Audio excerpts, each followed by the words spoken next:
something about your trip to Germany. So did you go there to get support, or? Yes, we are building a global coalition for democracy in Zimbabwe, for the restoration of legitimacy and democracy. So in that regard, we are ratcheting up advocacy and pressure internationally. We have been focusing more on the region, SADC and AU. But beyond that, we also need support in Europe, in America, even in the Asiatics, to support the struggle for change in Zimbabwe. So our focus basically is to look at progressive forces to support the restoration of good governance, the resolution of the political crisis in the country. There is a political stalemate arising out of the crisis of governance because of the disputed 2018 election. So that is the message we're carrying to the world, and the clear message is that there has to be political dialogue to break the ice and locate a trajectory to development, to prosperity for our country, but also locate exit points to the traps that Zimbabweans find themselves. We're in a debt trap. Our debt is way above 18 billion. We're in a poverty trap. Our people are suffering across the whole country. In the rural areas, if you look at it, close to about 6.6 million people are food threatened. In the urban areas, about 2.2 million. That takes something like 8.8 million, almost half. Our country is basically in different traps. I mean, the poverty traps 8.8 million people, starving of hunger both in urban and rural areas. We have the disease trap. The humanitarian situation is totally out of this world. I mean, you have hospitals not functioning. For the first time, I heard main hospitals being closed down on account of doctors striking, doctors being persecuted, over 400 being expelled and dismissed on account of them having exercised their right to call for capacitation in their work.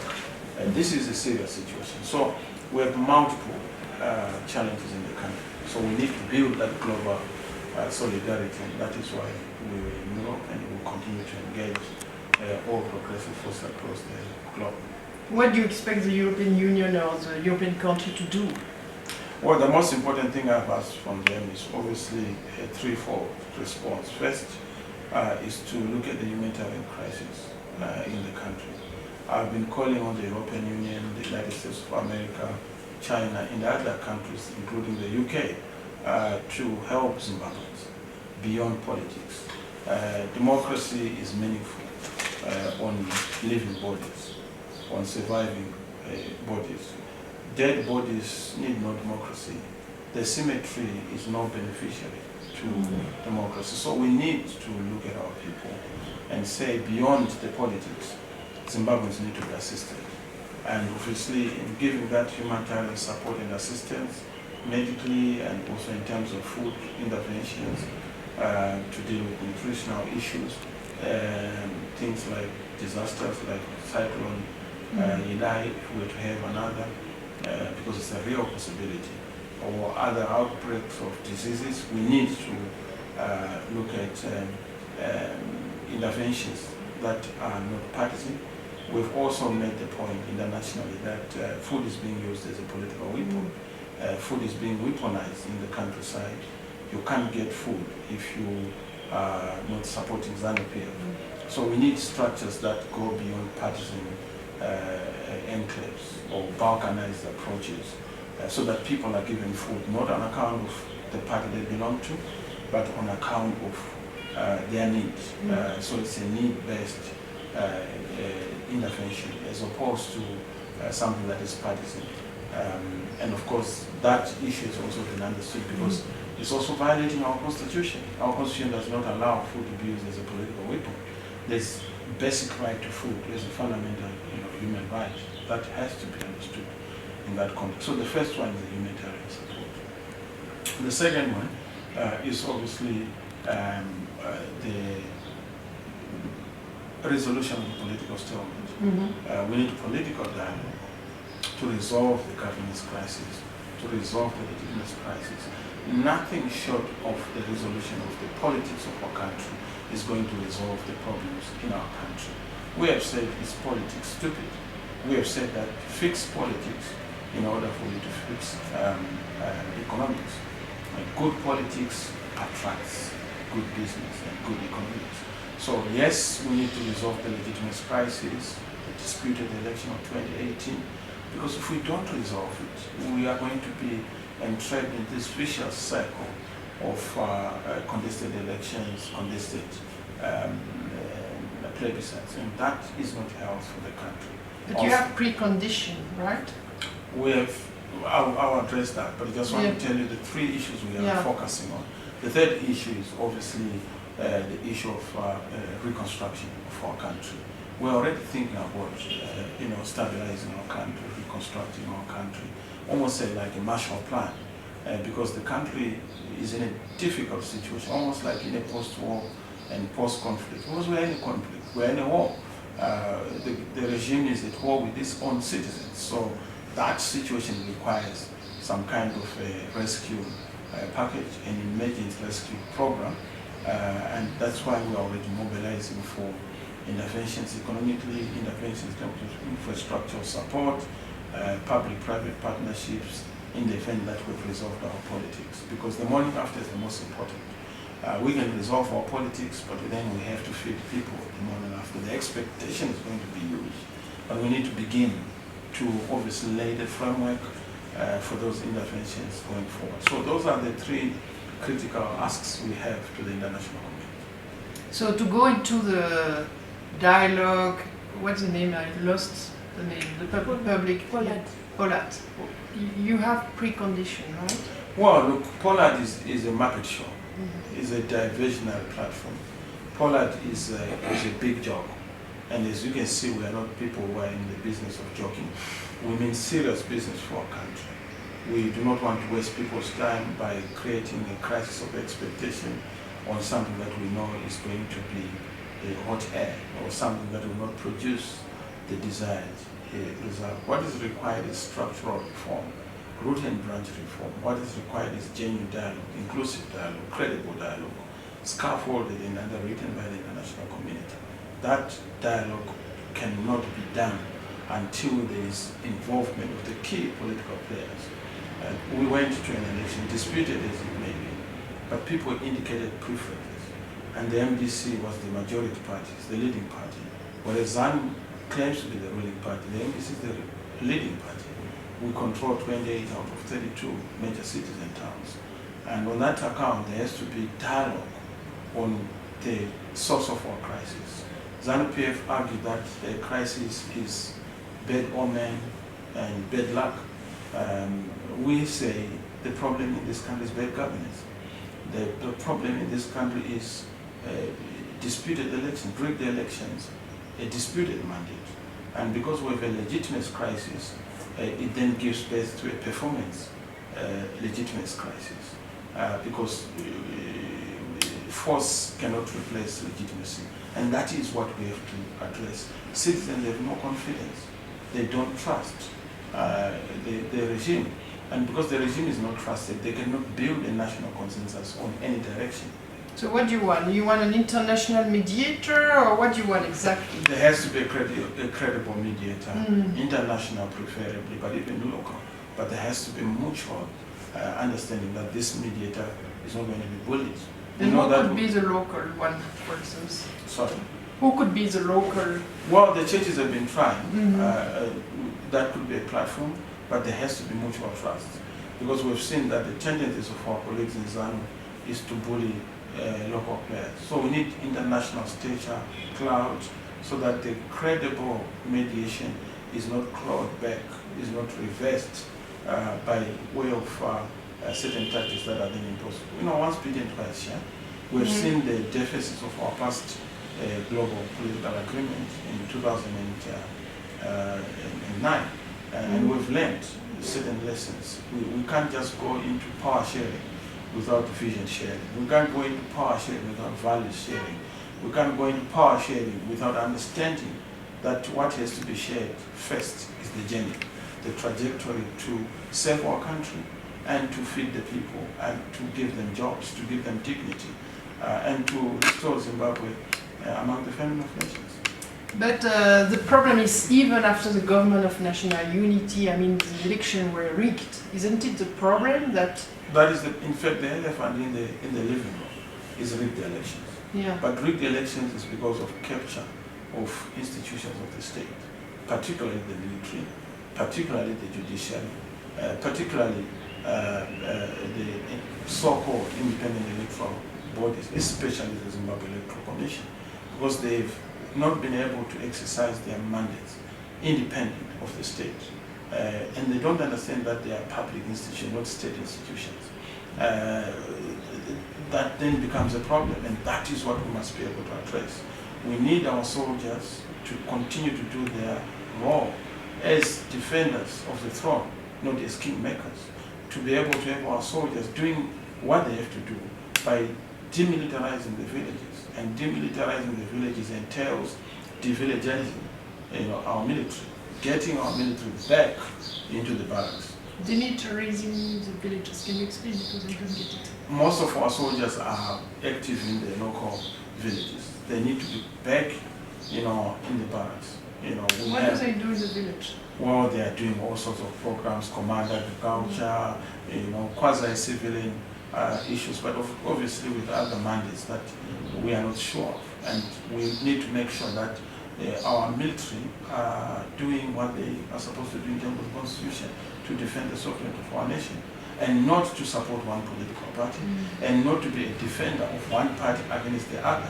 They are not supposed to even be umpires, because that's not their remit, that's not their forte. All they're supposed to do is to play a pivotal role in making sure that there's security, there's stability in the country, beyond the political parties playing their different political roles. Why, during the MDC, the GNU government, the MDC didn't manage to control those institutions which helped to rig the election? Well, the issue for us in the inclusive government was never to control, but to deliver change.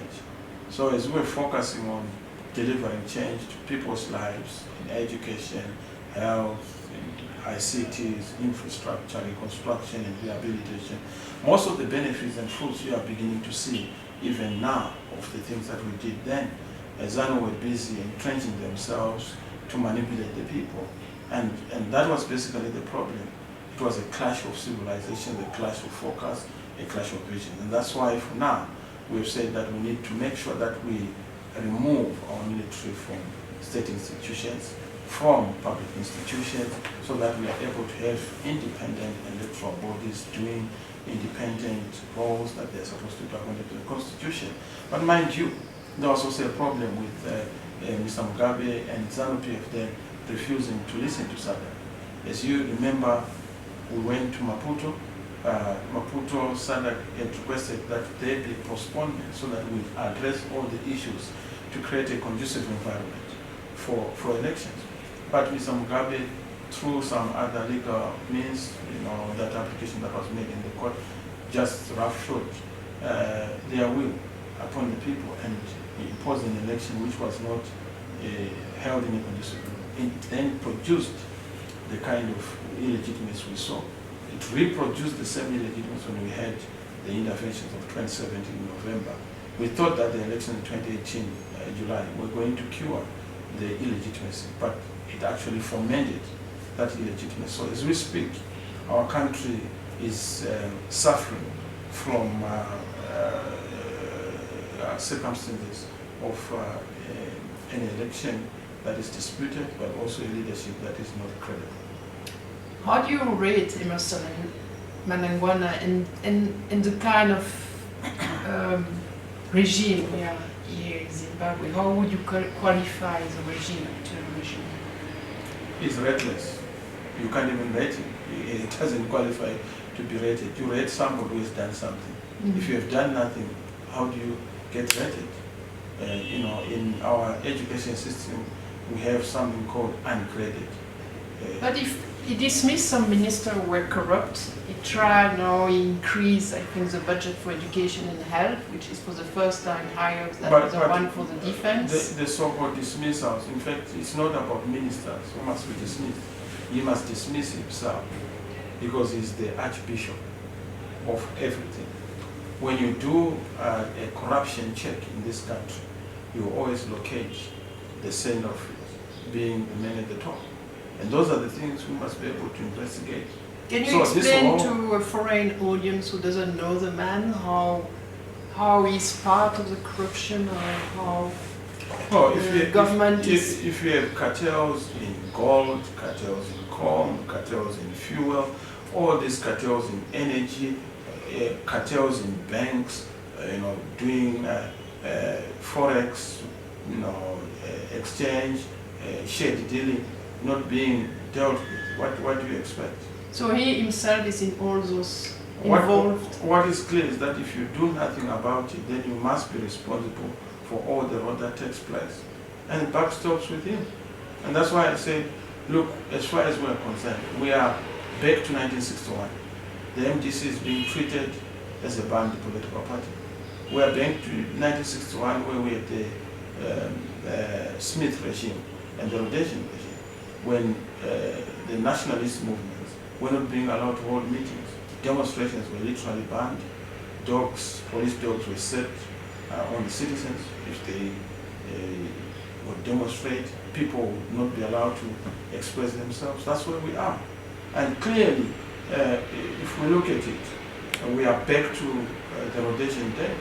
The police, whoever in the government, said that the last time when in November there was an issue and the police, target was very violent, that you were supposed to, and you couldn't address it, you were supposed, you had a permission to address people somewhere on the outskirts of Harare, but you didn't respect.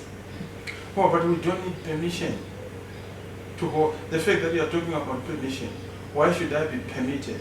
But isn't it a law that for any public or political march or gathering you need to get the permission? So the same in South Africa. If a draconian law is imposed, that you know that during Botha's days in apartheid regime, that's when you used to have the so-called kind of permission that you are talking about. But it's still the case in South Africa today. Yeah, you notify. Yeah, we notify. Exactly, you don't need permission. You can't ask for permission to exercise your constitutional right. It can't be good law. If you are to ask permission to breathe, that does not make it good law. Certain laws cannot be obeyed because they are not normal, they are not human, they are not natural. Do you think the situation is worse today than 3 years ago? That's why I told you that we are back to the Smith days. We are not even in the Mugabe era. Mugabe looks like a saint now. I'm sure for many people Mugabe is Saint Robert Mugabe. He looks like an angel for many people. What they are now seeing is the West. And I can tell you that this is a sentiment across the whole country. And don't you think the crisis, economic crisis, monetary crisis, is a bit a man-made crisis which benefits the elite, some of the elite close to... There is no economic crisis in Zimbabwe. There is a governance crisis. There is a leadership crisis. There is a political crisis, a legitimacy crisis. That's the crisis we have. All you are seeing are the symptoms. You can't address symptoms and cure symptoms and hope that you have cured the disease.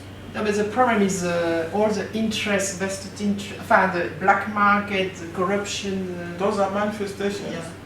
Those are that's the evidence of the problem.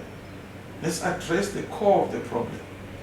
You are describing the problem. I'm telling you that the prescription to dealing with the problem is to deal with the governance deficit, period. Do you think the European Union should maintain the sanction, increase them? Look, I'm not an advisor of the European Union. I can only talk about Zimbabweans. The situation in Zimbabwe is untenable, and we are asking for the European Union to do everything within their power, capacity, and competencies to help Zimbabweans address the deficits of governance. When it comes to issues of measures and targeted measures, that remains an issue that's bilateral between the authorities in Zimbabwe and the European Union. Yeah, but it's good to have your view.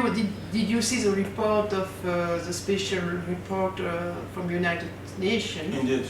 Yeah, he said he recommended to scrap the sanctions. Well, what sanctions are we talking about? This is again the travel ban and this is again a way of trying to shoot on straws. The real issue in this country is nothing of that sort. The governance issues are more important. How citizens are treated, how citizens are honored and dignified is the key issue. The fact that I'm a Zimbabwean and I'm not able to express myself is a big issue. So you can't tell me about how Europeans should react to a person who is not even able to live with their own brother or their own sister. So I won't be drawn into a ZANU-PF language of the so-called sanctions. Yeah, but because you said Zimbabwe need international help and a Marshall Plan, but it's not going to happen. Yes, it will not happen because we have not corrected our own political situation at home. All right. Let's get our act right. If we get our act right, we tick all the boxes governance-wise, tick all the boxes reforms-wise, tick all the boxes in terms of holding free and fair elections, tick all the boxes in terms of making sure that there's accountability, responsibility for our own deficits, omissions and commissions in our country. Then we can then talk about approaching the international community and have dialogue. Look, But for you- now, but just you international. can't go to the international community with a banana republic tag. For now, just food aid. That's it.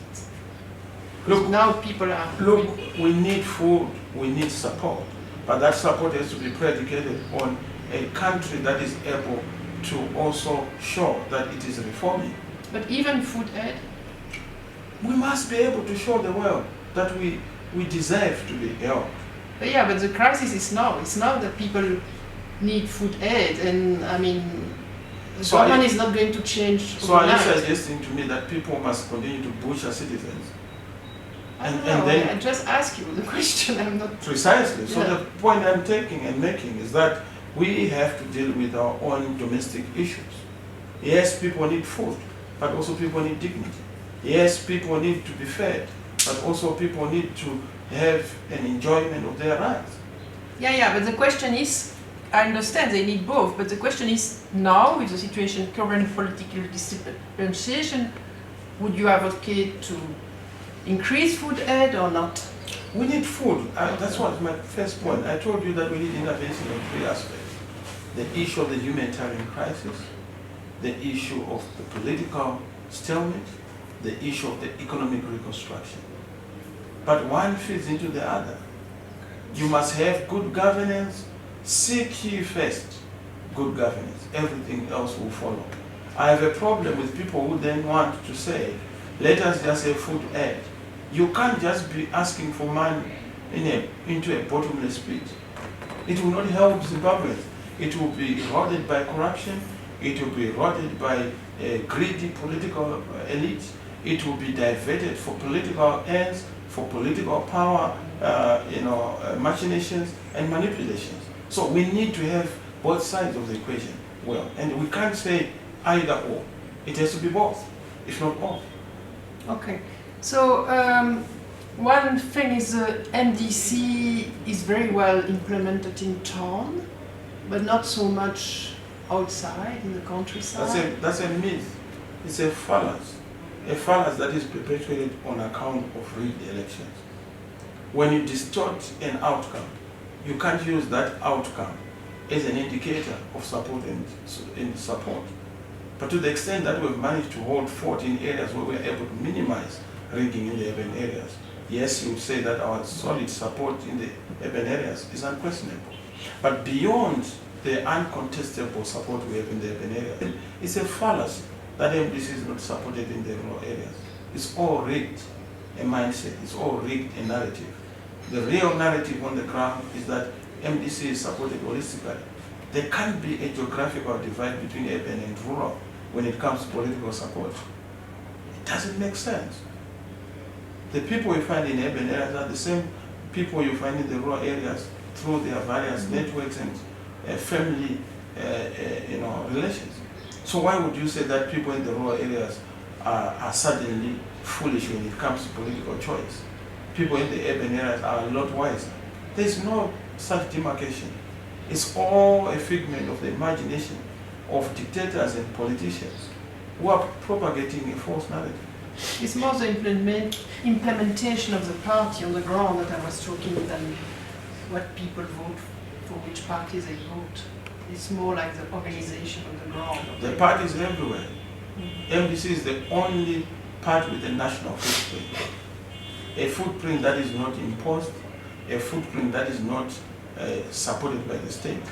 We are everywhere. So the MDC, you go in every corner of the country, there's a national footprint of the MDC. In fact, we are stronger in the rural areas than it is in the urban areas. That's why ZANU-PF people would beat up people in the rural areas. Where on earth would we have people who beat up people who support them? If they're supporting the rural areas, why do they mount infrastructure of violence?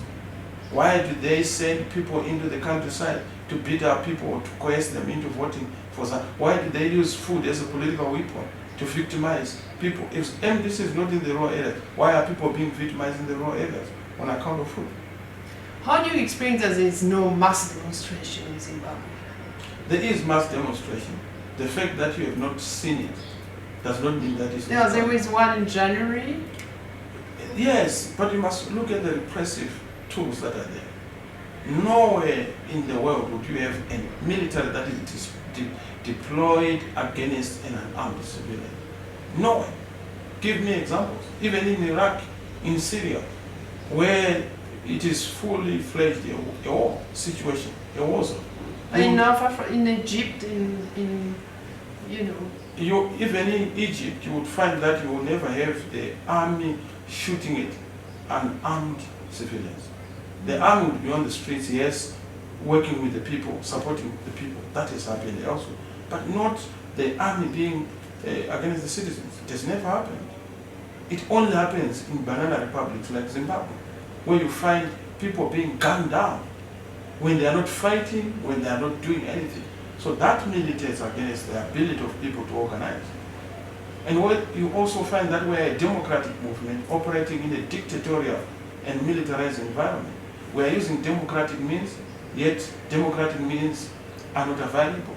We are using democratic tools like demonstration, yet they are not available. That platform is not available.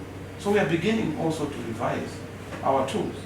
Because look, we are being treated like a banned organization, like an underground movement, when in fact we are a democratic movement. That tells you that we need to revisit fundamentally our strategies and tactics. So apart from international pressure or whatever, what else how can you revise your strategy? Political pressure internally. Making sure that this struggle belongs to the people. Making sure that there is no rural-urban divide. Making sure that people in the rural areas and urban areas unite. Making sure that there is no partisan divide. It's no longer a ZANU-PF issue, neither is it an MDC issue. This is a national issue. It's a survival issue. It's about our country, it's about our nation. It's about our survival. And we can only do that together. And this is why we've said now, it goes beyond parties, it goes beyond power. It is now about our collective existence and our collective subsistence as a people, our dignity as a people, our rights as a people, our survival as a people.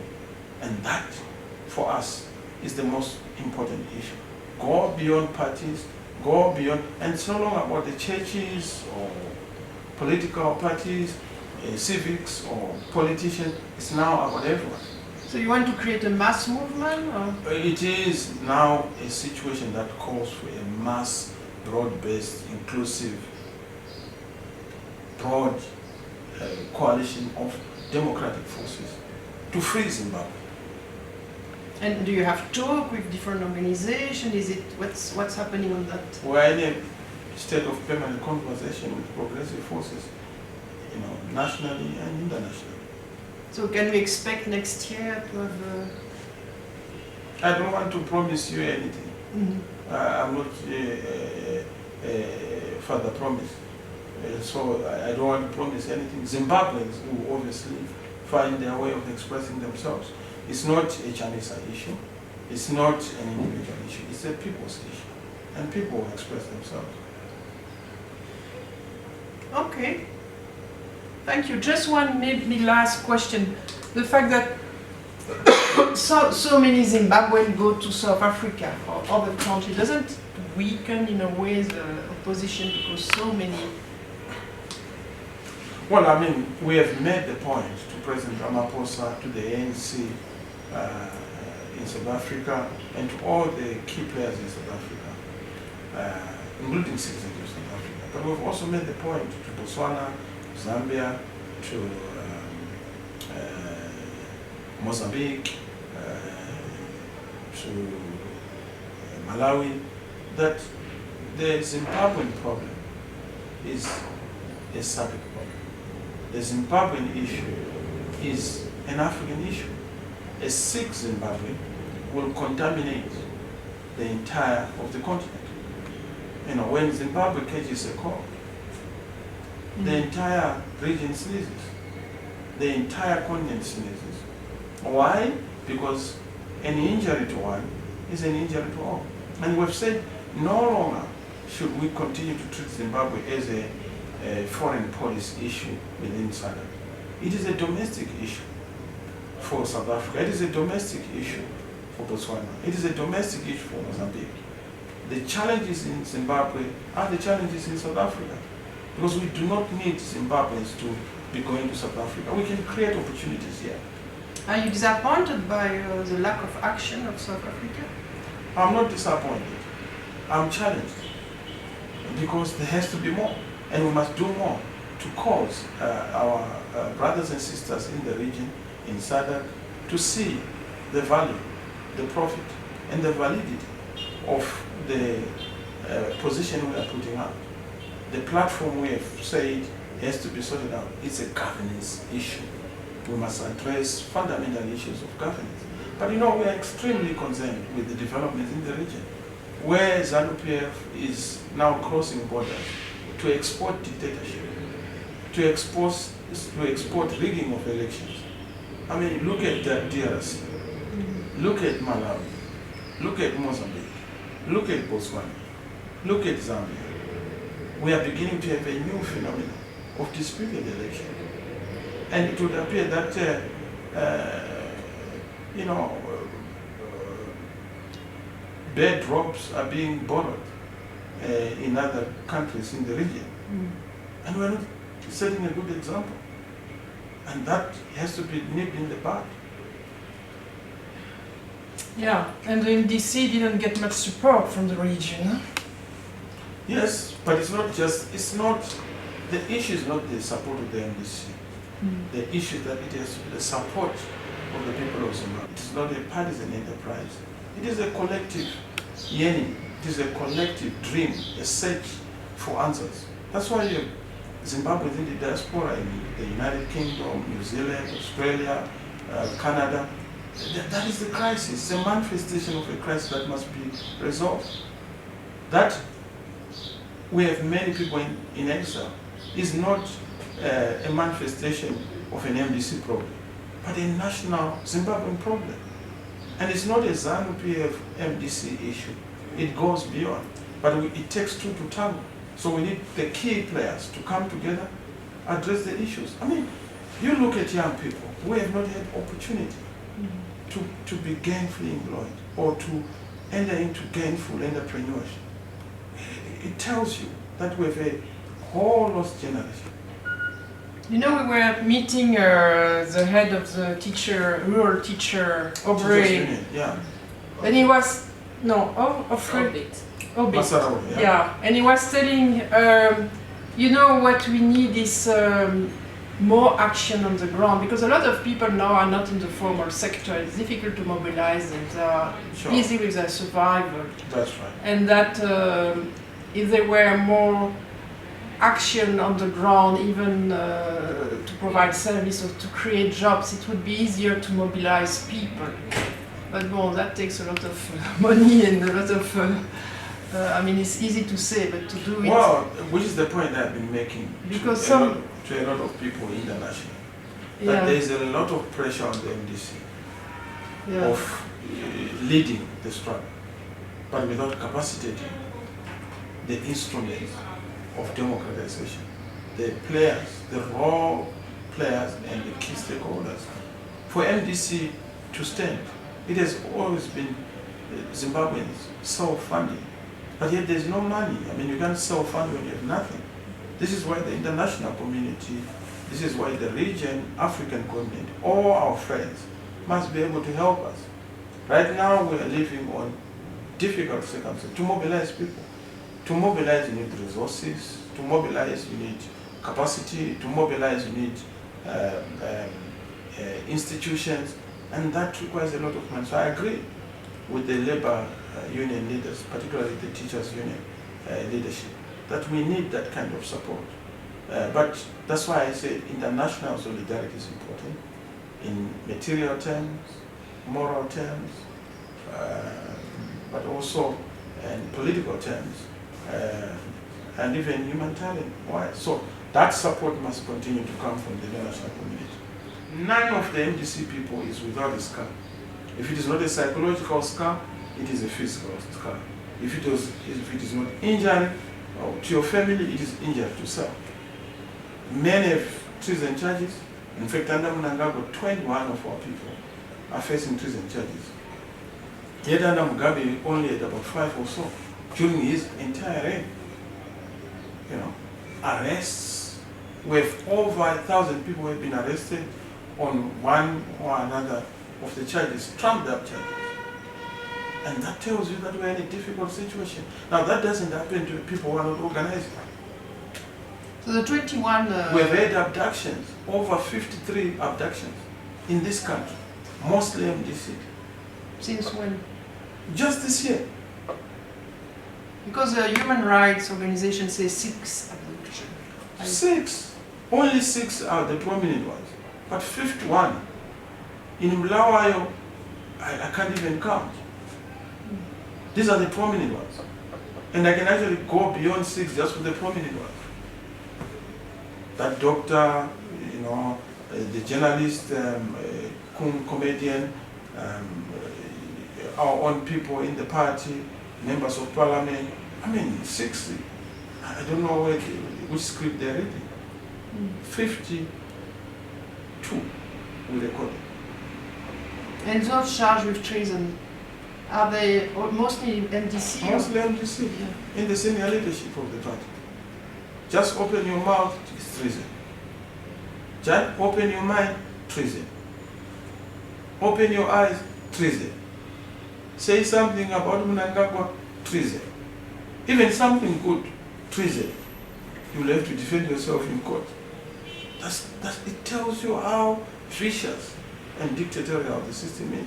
Now, you can't fault the MDC, because the MDC is just a vehicle of this democratization struggle, of this transformation struggle. We've done a lot, and we're still doing more. But it's a difficult situation because of the circumstances. Yeah, there's no space. When you have no space, we are not a military organization. We are a democratic organization. We're not an underground movement. We participate in elections. So, that's why I said our tools and tactics may have to change, considering our circumstances. We're dealing with a vicious regime. I remember when I interviewed 15 years back, you were saying, the court case is not enough. The party must be more radical, more... We are more radical. In fact, you must know that we have theaters of the struggle. We've identified close about 7 sides of the struggle. 7, sorry, I didn't... Sides of the struggle, zones of the struggle, or fronts of the struggle. The courts are just but one of them. We have to go to the courts because we still have to maintain a modicum of legality. Bar the fact that we have challenges with that route. It's a blocked route, but we still continue to use that as a route to test the Constitution, but also test the rights that are in the Constitution and expose why that is not a viable route. The second issue is Parliament. It's a theater of struggle because we are in Parliament to democratize the country, but also to advance the democratic cause. The third one is local authorities, where we are very much present in huge numbers. But again, it's a frontier of the struggle. The fourth one is the street. We've been active in the street for a long time and we continue to be. It has its own consequences because you can only do so in a limited context. Mind you, we are not like Boko Haram, Al-Shabaab, or ISIS. We are movement for democratic change. Our name that says it all. Unless if we change, but again, that's a radical shift. That's not the party that we form. So the street continues to be a very important tail of the struggle, and we'll continue to dominate the street, and we'll continue to mobilize the people. You know, the media is also a contested space in the theater of the struggle. But you know that our media in this country is almost like, you know, arrested. For me to have a voice, I must have value all the way from out of the country. People in South Africa, in Belgium, in Germany, in Denmark are more informed about what's happening in Harare at any given point in time per second than, you know, and that tells you a lot. There's no information. People in Belgium would not face what's happening in Harare because of the closed space, and of course relying on the social media, which is also again closed because of the charges of internet, the charges of the social media. So yes, the media is another one. The other one is the international diplomacy and international support and solidarity. It's contested. ZANU would always want to invoke the liberation solidarity, which is blind solidarity, because ZANU is ceased to be a liberation vehicle. It's no longer a vehicle for liberation. So it can't continue to be in the family of the organizations and institutions that fight for liberation or democratization in Zimbabwe or even in the region. So that space again is contested space.